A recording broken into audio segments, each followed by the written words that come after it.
I was thinking yesterday about the word renunciation and how it's generally thought of as a negative thing. Normally, people think if you renounce the world that you've basically given up on life. But it also has an alternate way of thinking about it, which is that you feel like there's more to life. And so you're giving up all those things that are just kind of simple pleasures and that people take for granted that are important when really that kind of stuff doesn't actually matter that much. An analogy that I came up with was playing video games, actually. If you'd imagine yourself playing something like Super Mario Brothers from Nintendo way back in the day, if you ever played that game, versus playing anything within the last few years, any kind of modern video game, and how much more advanced and realistic it's going to be. Now, you could also extend this to movies if you're not a video gamer, and so think about cartoons and how when they first came out, they were so much more simple and basically 2D versus now there are these three-dimensional animations, and you've got stuff like the movie Avatar from James Cameron or anything like that that's much more recent. So picture yourself watching or playing a early video game like Mario Brothers or Mickey Mouse or whatever it is, it doesn't matter, versus something that you'd watch in the last few years. Now, if you were stuck on one of those early video games or movies and you didn't realize that there were more advanced games and shows and things that you can get into, you might be a little hesitant to give that up because that's all you had known at that point. So why would you want to jump into the unknown if you weren't sure exactly what you were getting yourself into? Now, you could think of it that you were renouncing Mario or Mickey or what have you, but you're actually getting so much more because it's going to be a much more advanced game. It's going to be so much more realistic when you're watching it. So you're not really giving anything up. And in fact, I would argue that even when you do seemingly renounce something like a more primitive early game or show, that you can still always go back to it. So it's not like you've given that up entirely. It's like you've moved forward, but it still takes a degree of faith or trust or willingness, I would say, is probably the best word, to see what's on the other side and take that jump.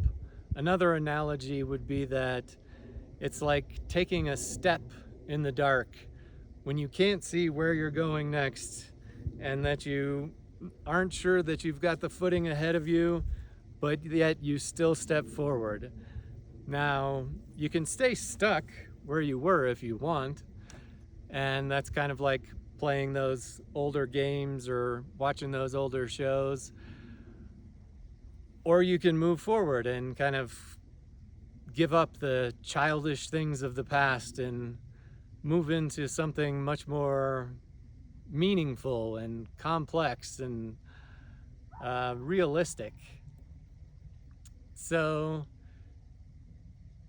you've still got the ability to step back if you want once you've stepped forward, but your perspective is probably going to change because now that you know that there's something else, you aren't going to hold on to that stuff from the past as much because now you know, wait a minute, I've got options here.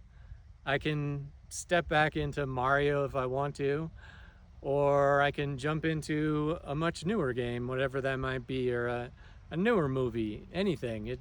It doesn't matter. So with that comes a lot more freedom and a sense of liberation because you can choose what you want to play. And I think that life is a lot like a game in some sense too, where it's meant to be played. It should be fun, at least some of the time. It's definitely not always going to be fun. If we have that illusion, we're going to get stuck in this idea of no bad days, which isn't going to happen for anybody. So, but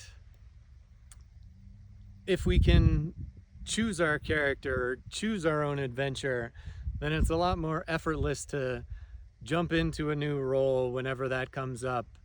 And so it all begins, though, with that renunciation, or moving forward, as I like to think of it, is a better way of saying it than giving up something.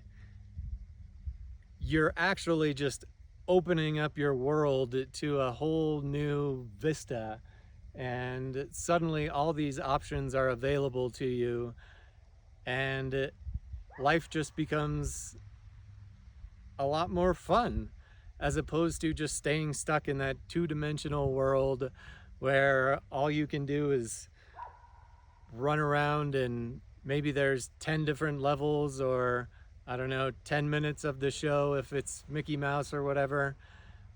But it gets boring after a while, and it's not as meaningful. And there's so much more complexity in modern games and movies and things, and it just makes it a whole different ball game, so to speak. But it's also easy to kind of fall into the trap that, oh, so now this is it. All right, like now that I'm in 2025's games, now this is the way that life is supposed to be. Well, it's still not meant to be an attachment to those things either. It's just that there's more available.